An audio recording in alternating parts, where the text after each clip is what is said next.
কোথায়? বাড়ি তো বাবা মা বাংলাদেশ, হ্যাঁ, আমরা এখন উড়িষ্যা।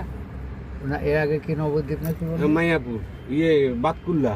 ওখানে ছিল বাতকুল্লা, মানে কৃষ্ণনগর। নদী কৃষ্ণনগর লাইনে, হ্যাঁ। তারপর এখন উড়িষ্যাতেই সেটেল। এখন উড়িষ্যাতে।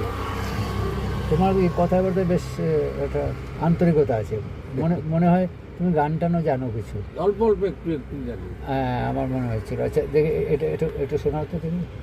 আমার কাঙ্কের কলসি জলে গেল রে ভাসি, মাঝি তোমার নৌকার ঢেউ লাগিয়া, আমায় দোষয় কারণ হইল করি কি এখন, নদীর ঢেউ কি রাখা যাই বান্দিয়া বাহ। রে, প্রেমের ঢেউ কি রাখা যাই বান্দিয়া। বাহ। একটু একটু জানি, পুরোটা বাবা, জানি না। আর এই জায়গাটাতেই ভূত থাকে না? না, এই অঞ্চলটা নিঝুম। আর এই জায়গাটার নাম কি? মোহনা। মোহনা। ও, দাদা গান দারুণ। গানটা শুনি।